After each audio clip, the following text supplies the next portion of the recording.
excited for you to tune into this episode.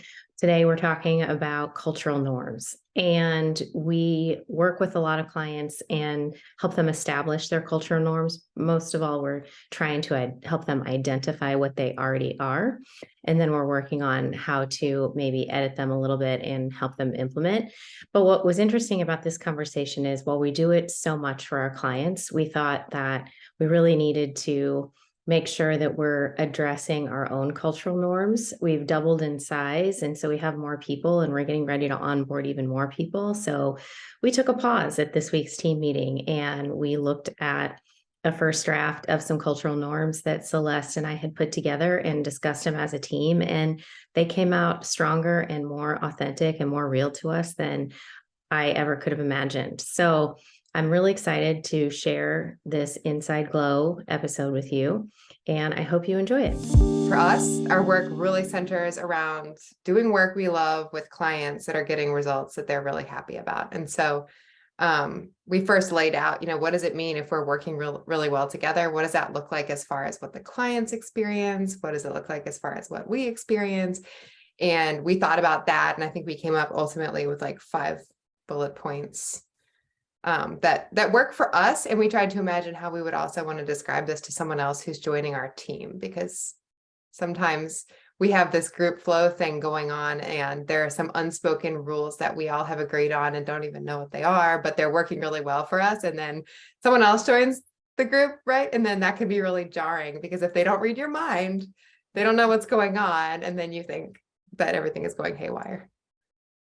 Yeah, I actually, kind of along those lines, I think what's so interesting is that we actually work really, really well together. And yesterday, as we were having the conversation, we had moments where it was obvious that we were making assumptions, right? So that conversation we had about texting and calling. So just to kind of let everybody know what we're talking about, we're talking about different ways of communication. And Celeste, you said that if you get a call, you're kind of freaking out and thinking, oh my gosh, something's really important or something is happening.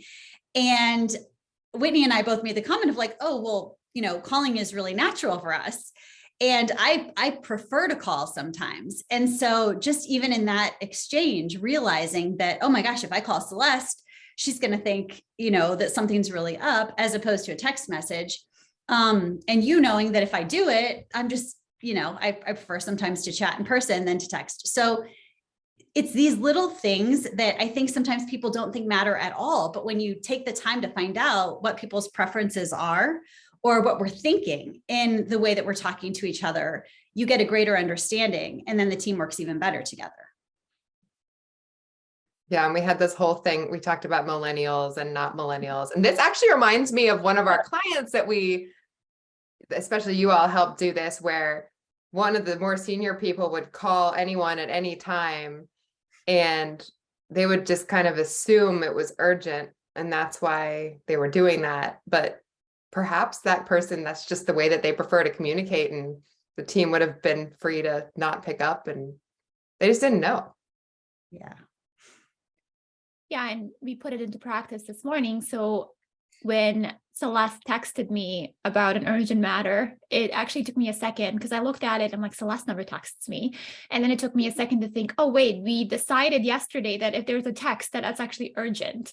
And so then I panicked a little bit, trying to figure out what's going on. But it was interesting how my brain liked that, to be like, okay, this is what this means. Where before they've just been like, okay, well, what does it mean if it's on Slack? What does it mean if it's in a text message? Is it just the mood that she was in? So that felt good to have some kind of perimeters.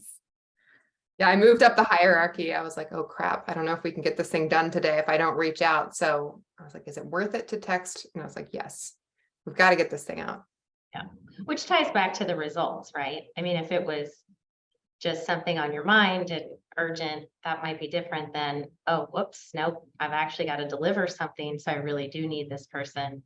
But it's just so interesting. I think it ties into your own preferences. And while we all might have different preferences, we still have to communicate what the rules of the road are. And I just kept thinking yesterday when we were talking that, to your point, Kim, it's not like we're having issues. It's not like there's problems. We're all functioning really well as a team. yet it's still good to just be clear. And most importantly, I was thinking about, as we're starting to add new people, just to be able to say it from day one, so they don't have to get to know each of us individually and then learn for themselves how much time we just saved them by creating this with five bullet points. I mean, it's just clear. It's just, here you go. This is how we work. And I just love that so much. I just think it's a real accelerator to them getting onboarded into working with us. Yeah. Yep. And I think, the other thing too, and I'm all about communication. So of course I'm going to keep it on communication for a second. But the thing I think that's so important about understanding the expectations and sort of creating norms around communication is that in the world we live in right now, where everybody's accessible 24/7, and you have this ability, right? Technically, I mean, there's Slack, there's Teams, there's your phone, there's your email. And there's this compulsiveness about the way that we check our devices and the way that we respond. And depending on where someone's been before they join your organization or your team, they might have been expected to be on 24/7.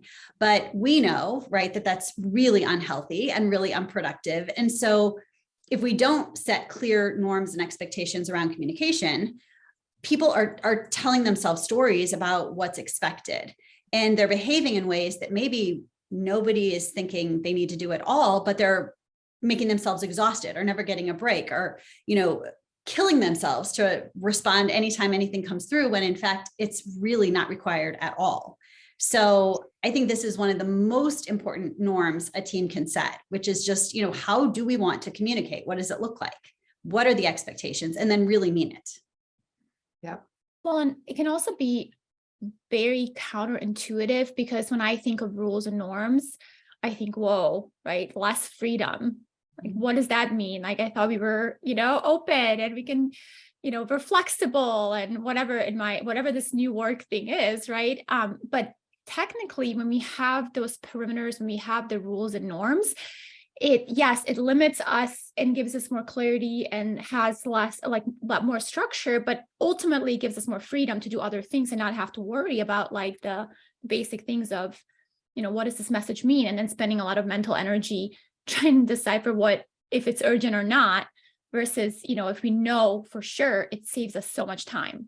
So really challenging people to think about it like, this does give you more freedom. This does give you more flexibility in the long run. Well, Kim, didn't we have some number of it was hundreds or thousands of decisions that people have to make at work every day? I think we looked this up at some point, and it's just crazy. Yeah, it's a staggering amount. And, when you're busy self-regulating on top of it, so there's the decisions you have to make in your work, right? That's actually part of the work. And then there's all the mind chatter that you have going on where you're trying to do the right thing and be the good employee or be the good partner or be the good person. And so the more regulation you have to do based on you don't know what you're supposed to do, the less time you actually are spending doing the work. So that, let's say 100 decisions that you have to make turns into 1,000 decisions that you have to make. And that's one of the reasons I think people are so freaking exhausted, is just there's this lack of clarity about truly what's expected, right? Or people will say this thing is expected, but then not really, right? Or, oh, we want you to take a break, but then if you do, people are like, oh, where's that person? Why are they not at their desk?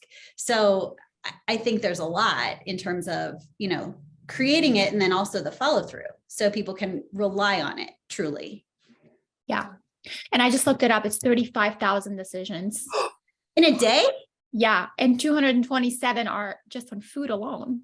Oh my God. Oh, that's super annoying. Yeah. That's so many. Exhausting thinking about that.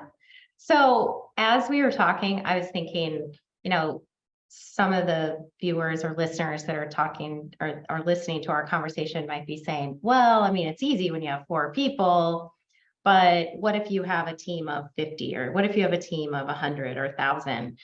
How is it possible that you can create norms that everyone can abide by, and how does this help larger organizations? And my first response to that, but I want to hear everyone else's, well, really, we're mirroring the good behaviors that we're doing for others. And so, yes, our team right now is very small. However, it's with the intention of it being bigger, and it's a best practice that we're institutionalizing with others. So I don't know how anyone else would respond to that. Well, we just did that. I mean, we just did this with a client that I don't think they would get mad at me for saying they had some of the most dysfunctional communication. Just in general, there was very little good communication, very little of people saying the thing, a lot of the idea of being on 24/7, like truly people thought they needed to respond.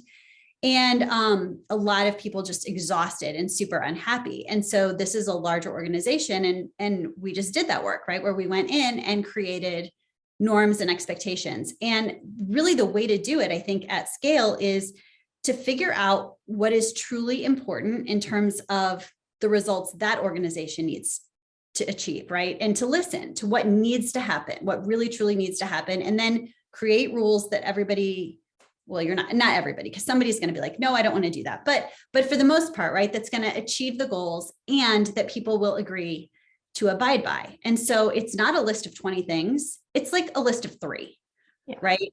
So, and then it kind of builds from that. So you flex the muscle of restraint, and you just kind of hold it. And the most important thing, honestly, is the leaders. If the leaders buy in, then it becomes very easy for everyone else to do it. So numbers is absolutely not an excuse for not doing it. Right. Well, I mean, we've certainly all read the headlines of so many businesses talking about how they, on their employee surveys, one of their biggest areas of improvement is communication. And certainly with a lot of people being at home or some kind of hybrid arrangement, there's a lot of questions about what work hours are and things like that. So I know a lot of companies are trying to clarify these things. And I think you hit on the key thing that I was thinking of is it is about keeping it simple, because you could certainly come up with a list of norms. I mean, even us in our small company, we could have come up with 20 things, but we didn't, because it was back to how does this tie to our results? What are the key things? It's not going to maybe cover every single circumstance all the time, but it's like the behaviors that we're trying to encourage that become habits that then you kind of don't think about anymore. So hopefully the next time Celeste texts Ariana, she doesn't have that, that jolt of like, oh no, but it just becomes more of a habit. And then we just all roll along with our days much easier. Yeah. Oh. Well, I would add 2 nuances too, especially for going into bigger teams and huge teams. For one thing, to even set norms in the first place, a lot of times it's a group of leaders that's setting those norms, and leaders are often the worst offenders when it comes to norms, because it's kind of like, well, this is what everyone else has to do to make it all function and work, but not me, because I'm a leader and I need to be able to bend the rules to get business results. And that's true to a degree. But I think the greatest litmus test for norms is, can the leadership group adhere to them? Because guess what? Everyone notices what you're doing when you're a leader in an organization. So if you say we're setting these norms, we're testing them out as a group, and everyone watches and sees what you're doing and sees that you can actually do it, before you even share those norms, people are going to start picking up on them and realize this behavior that's being modeled is what we are going to do in the rest of the organization. The other thing I would add is that there are teams within a company that will have slightly different norms. Like there are usually some base norms, or perhaps it's values, because people aren't dumb. If you know that we value family at this company or something like that, you're going to be able to use your brain to decide, is this way that we're working and collaborating, helping people value their family and people who are important to them or not? It doesn't take rules to do that. We have our heart and we have our gut and our intuition to help us with that. But like, for instance, in the wealth management industry, we had some teams that had to really be closely tied to when markets open and close. That meant sometimes people in different time zones had to get up super early, and you know what? They got to make adjustments in the rest of their schedule for that. So fair is not always equal. It's what's right for the team and right for the company as a whole. Yeah, for sure. Absolutely. What was the second part of our norms that we talked about? I mean, communication was a huge part of it. So we had expectations and we had how we work together, and we kind of sorted that out by the tools that we use. And I realized today we forgot one important tool that we use to communicate, which is our calendars. We communicate how we're spending our time with our calendars. And so it's like blocking stuff on our calendars, but also even just something as silly as deciding, do we show travel time on our calendars or not? Like all of those are questions, you know, when we're getting busier and busier and all trying to coordinate together. I just thought of that. So real time. This is, like I said, true insider access here. Mhm. And we also thought about in the future when we have team members that aren't in town, you know, we'll have to have a norm about how often people are expected to come in. We as a team have one time where we come in person each week because together we decided it was really important to have that level of connection together. So that's the stuff that kind of falls in there. So really it was just 2 sections. I mean, Yeah. We decided that being on time is 10 minutes early because we Oh, all yeah. spaz out when our technology fails. yeah. Yes. And we need a buffer. Yes. Well, I think we're also, I mean, I appreciated that one so much because it's practicing what Ariana preaches and tells us about all the time, which is, you know, really being able to show up. And so much of the work that we're doing is holding that space and being present for people. So we really do have to spend a couple of minutes being, you know, present with ourselves and just mentally, physically, emotionally focusing on what's coming next. And when I'm rushing, and I'm the biggest violator of this, so I'm glad that we institutionalized it. But if I'm just rushing from thing to thing, I'm not taking that pause. And so it might take me longer to get into the meeting or to get, you know, really present into the next discussion. And that's not, it doesn't feel respectful to other people. So I love that we talked about that yesterday. And you have a best practice, Adiana, of how long your meetings even are, especially your coaching calls. So Yeah, I found that 50 minutes is ideal because it doesn't drop me out of flow for my next coaching call. I found that if I do more than 10 minutes, I end up doing something different, and then I have to switch gears too fast. And it doesn't do well with my brain, at least. So I found that if I quit exactly at the 50-minute mark and then spend some time breathing, maybe doing some jumping jacks in between my calls, sitting back down and not starting another task. The second I open up any kind of other browser or anything, my focus is shot for whatever is coming next. So how many in a row can you do with that methodology? About 3 coaching calls in a row. I try to really have a hard cutoff at 3. I think 4 really pushes me. And then after the coaching, the third, even the third one, I'm out. I have to usually take a nap or do some deep theta meditation or something to just really reset my brain to be able to start again after. I don't think that's something that many people are aware of. I mean, I know we talk about it once we get into working with people for a while.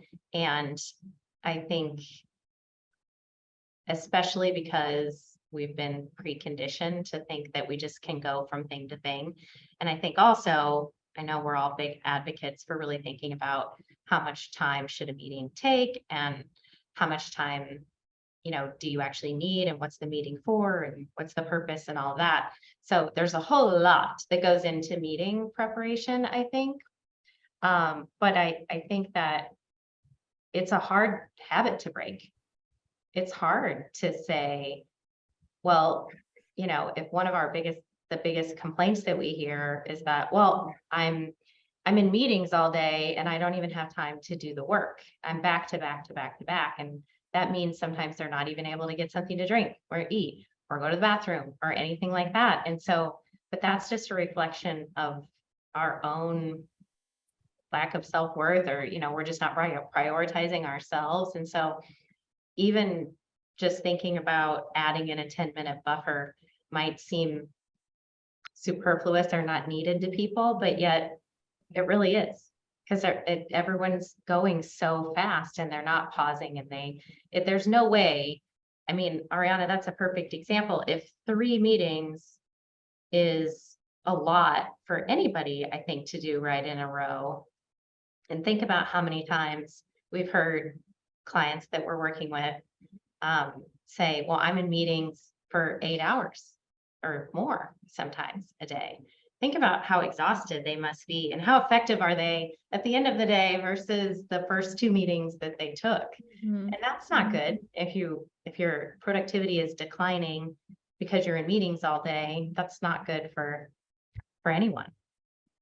Yeah, and this came up with our conversation yesterday, Celeste, in trying to determine what's work, what feels like work and what doesn't feel like work. So for example, for me, I was having a really hard time judging myself about not having a lot of deep work. But then when I really looked at how I'm spending my time, for example, today, right, I had 3 deep coaching calls, which required a lot of focus. So when we look at it from a neurobiological perspective, I've already used up a lot of my flow time being in the calls. So I only technically have a certain amount left for deep work. So I really have to, think about, I don't have the 6 hours that I might be able to utilize. I only have 3. And when am I going to find the time before the calls or later after the calls so I can reset to be able to refocus again for that time that is left?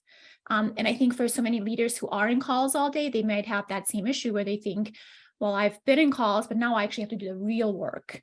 I mean, don't realize that flow is also the calls because you're actually in group flow. One person or more, right, in a call is group flow, and uses the same systems in our brain. So bring me back to my teaching days, because I always felt like I was basically doing presentations all day. And sometimes I was in flow, but sometimes I was just like yelling or doing whatever emotionally exhausting stuff. And then like any teacher would tell you, you have a planning period, but not really. And then you go home and you're like, well, guess I have to do all my work on the weekends and outside of work. And like, no wonder that profession is just leaking talent left and right.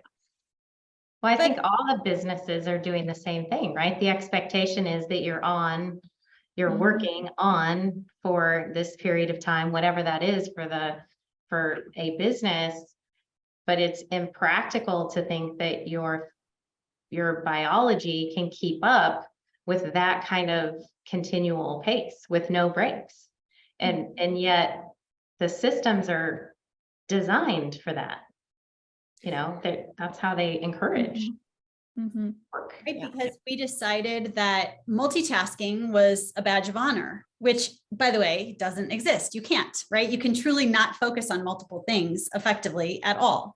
But when you think about the fact that, people truly fill their days on purpose, and they not only don't take breaks to reset, but like Ariana has the discipline to not open a browser in between her coaching sessions because she knows that she needs that time. Most people who have 10 minutes will be like, okay, I need to check my email. I need to text. I need to do this thing. I need to do this thing, right? Because we're taught like more is better and we got to keep going and we got to grind it out. And so what strikes me so much is that if we were really doing the things that we needed to do, like actually clear on what we needed to do to achieve the task, right? Or to achieve the results, as opposed to just all the things to fill all the minutes and all the time, because that's what we think makes us busy and productive and successful, I honestly think we would naturally be doing a lot less anyway, right? Because there's the wiring of what we're supposed to be doing. And then I think a lot of our work is inefficient just by nature of not being clear about what has to happen. So we're just doing a lot of extra stuff.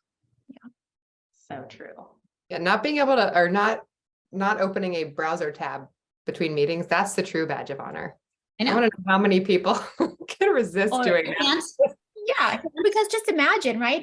I'm in between calls and I know I have a really challenging call coming up, and I open up my email and let's say I got another email from someone who has drama, and all of a sudden I get triggered, and then I'm supposed to show up fully for this person that's next. It's going to be really, really hard. And so that to me, it's almost scary to open up anything in between calls. Or even afraid of what I'm going to see. Stuff. But it's true. Yeah. If you've got one tab open, you've got 18 tabs open. That's how it is on my computer anyway. I'm like, sometimes I'll start a new window just to start a new tab, just to focus. And then I'm like, there's 18 tabs on this one. What just happened? It definitely begs the question of, I don't know, how can we really continue to have such a big impact with these. I mean, I think about, we started this with norms, and yet we're bringing up major behaviors that are very ingrained in businesses. And we know this is what we exist for and all of that. But it's just a small piece of it, because if you establish the norms, that leads to another issue, which leads to another issue. And we've kind of got to get, I mean, our conversation yesterday didn't really come up because of things being broken. But I think a lot of times when we're going in to work with clients, there are some kind of issues that have popped up that is the reason why Glowe is there. And I think we end up kind of circling to some of these, but the patterns are deep and ingrained. And I think it also, while it's rewiring the norms and the systems of a business, it also, I think, requires some retooling of ourselves. Because I know that there's a lot of, shame. I know for me personally, for the longest time, I mean, it seems I felt a lot of shame by not working as hard as I used to, or whatever. But now I'm just creating the space to have the acceleration of the results. And it just so happens that I'm not beating myself up in between. So I don't know. I think these business changes are going to lead to a lot of personal changes as well. Yeah, it 100% is going to have to start with one's values, one's impact they want to create, and saying no to things that might seem like they should say yes to because everybody else is doing it. And then also this idea of like a dopamine itch, right? So we always are seeking out to feel better or to go find something that entertains us, or right, like if there's a news thing that pops up and it says something fun, like you want to click on it.